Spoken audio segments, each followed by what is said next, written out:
नमस्कार मित्रांनो, स्वागत आहे आपलं मराठी इन्व्हेस्टर या यूट्यूब चॅनलमध्ये.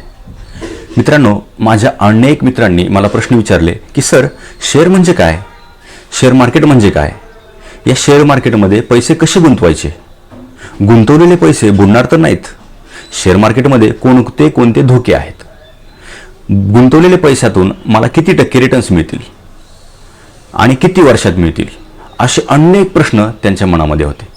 साहजिकच आहे, अशाच प्रकारचे भरपूर प्रश्न तुमच्यासुद्धा मनामध्ये असतील. तुमच्या मनामध्ये शेअर मार्केटविषयी शंका असतील, कुशंका असतील, समज असतील, गैरसमज असतील, तुमचे भरपूर प्रश्न असतील. मित्रांनो, शेअर मार्केटसारख्या चांगल्या साधनामध्ये आपण गुंतवणूक करून संपत्ती निर्माण करू शकतो आणि श्रीमंतही होऊ शकतो.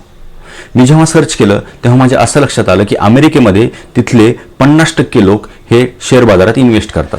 मात्र आपल्या भारतामध्ये हेच प्रमाण फक्त 2% आहे आणि त्यातल्या त्यात आपल्या मराठी बंधू भगिनींचं प्रमाण फारच कमी आहे. माझ्या मराठी बंधू भगिनींचं हे प्रमाण वाढलं पाहिजे. शेअर मार्केटसारख्या चांगल्या साधनामध्ये गुंतवणूक करून त्यांची संपत्ती वाढली पाहिजे, ते श्रीमंत झाले पाहिजेत, या उद्देशाने मी या यूट्यूब चॅनलची निर्मिती केलेली आहे. ज्याप्रमाणे आपल्याला पोहण्यासाठी बेसिक नॉलेज असणं गरजेचं आहे की हातपाय कसे मारावेत, पाण्याला कुठल्या डिरेक्शनमध्ये दाबावं म्हणजे आपण वर जाऊ, तसंच शेअर मार्केटमध्ये गुंतवणूक करण्यापूर्वी किंवा प्रवेश करण्यापूर्वी आपल्याला सुद्धा शेअर मार्केटची ABCD माहीत असणं गरजेचं आहे. तीच ABCD आपण या चॅनलच्या आणि व्हिडिओच्या माध्यमातून शिकणार आहोत. मित्रांनो, आजचा आपला व्हिडिओ आहे की शेअर म्हणजे काय. मी सांगितल्याप्रमाणे आपण ABCD पासून सुरुवात करणार आहोत. चला तर मग सुरू करूया की शेअर म्हणजे काय.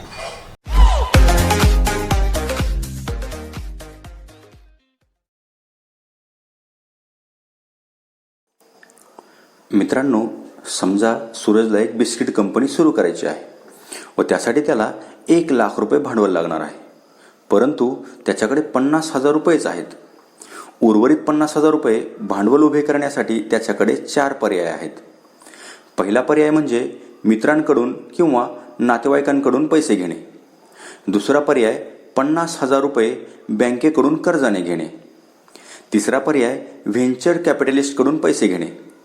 व्हेंचर कॅपिटलिस्ट म्हणजे अशा प्रकारचे लोक की जे नवनवीन उद्योगधंद्यामध्ये गुंतवणूक करतात. चौथा पर्याय म्हणजे पब्लिककडून पैसे घेणे.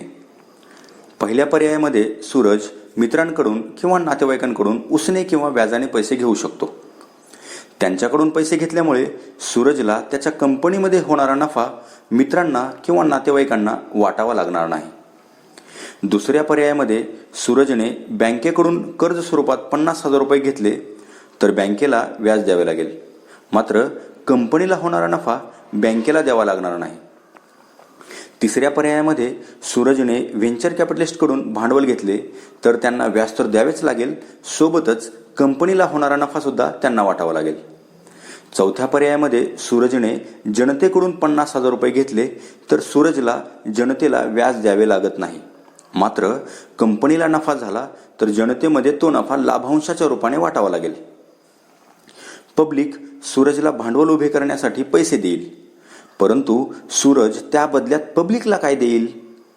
तो पब्लिकला आपल्या बिझनेसमध्ये हिस्सेदारी देईल व पब्लिकला पार्टनर बनवेल.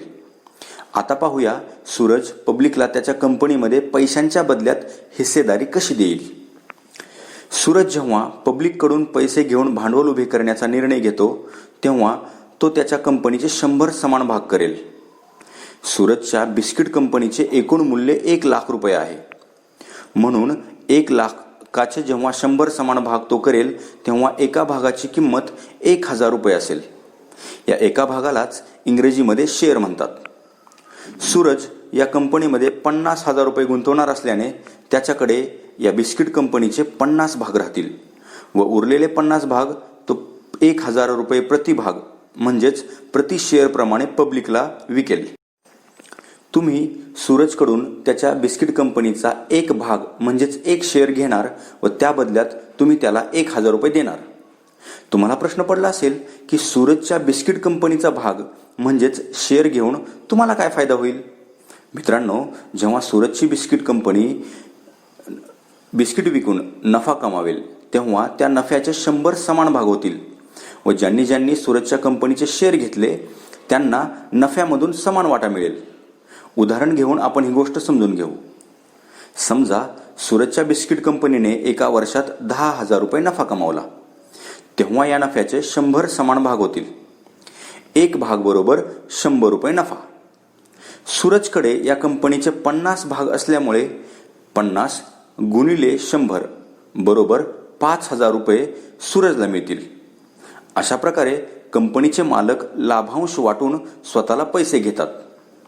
तुम्ही सुद्धा सूरजच्या बिस्किट कंपनीचा एक भाग म्हणजे एक शेअर खरेदी केला असेल तर तुम्हाला सुद्धा 100 रुपये प्रति शेअर लाभांश मिळेल. इंग्रजीमध्ये लाभांशाला डिव्हिडंड म्हणतात. जेव्हा सूरज बिस्किट कंपनीची उत्पादन क्षमता वाढवेल किंवा वेगवेगळ्या ठिकाणी कारखाने काढेल तेव्हा त्याच्या कंपनीची विक्री वाढेल. साहजिकच विक्री वाढल्यामुळे नफा वाढेल. सूरजच्या बिस्किट कंपनीचा नफा वाढल्यामुळे अनेक लोक त्याच्या कंपनीचे शेअर्स विकत घेतील आणि त्यामुळे शेअरची किंमत वाढेल.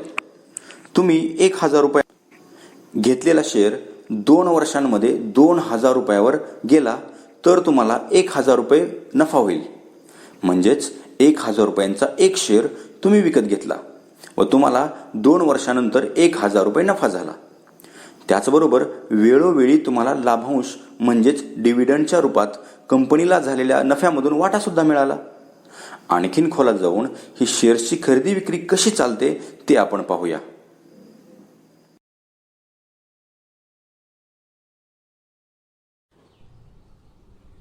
सूरज बिस्किट कंपनी काढणार असल्यामुळे तो लोकांना कंपनीचे 50 शेअर्स देऊन 50,000 रुपये भांडवल उभे करण्यासाठी एका इन्व्हेस्टर बँकेची नेमणूक करेल.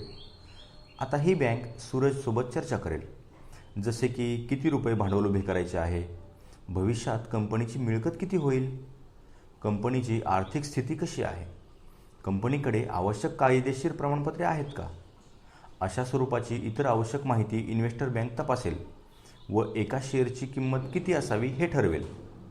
या सर्व डॉक्युमेंट्सची इन्व्हेस्टर बँक फाईल बनवून सेबीकडे मंजुरीसाठी पाठवते. सेबी म्हणजे securities exchange board of India. ही संस्था भारत सरकारच्या निगराणीखाली शेअर बाजारामध्ये असलेल्या सर्व कंपन्यांच्या व्यवहारावर देखरेख ठेवते. सध्या 5,000 पेक्षा जास्त कंपन्या शेअर बाजारात नोंदणीकृत आहेत. नवीन कंपन्यांची नोंदणी करणे, कंपन्यांना शेअर बाजारातून काढून टाकणे या प्रकारची इतर अनेक कामे सेबी करते. सेबी सूरजच्या बिस्किट कंपनीची सर्व कागदपत्रे तपासते व सूरजच्या कंपनीला लिस्ट करते, म्हणजेच त्याला 50 शेअर्स विकण्यास परवानगी देते.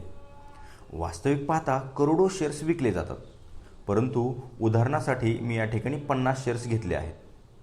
जेव्हा एखाद्या कंपनीचे शेअर्स बाजारामध्ये पहिल्यांदाच खरेदीसाठी उपलब्ध होतात त्याला IPO असे म्हणतात, म्हणजेच इनिशियल पब्लिक ऑफरिंग्स. हे प्रायमरी मार्केटमध्ये चालतं. आता सूरजच्या कंपनीचे 50 शेअर्स कसे विक्री व खरेदी केले जातात ते पाहूया.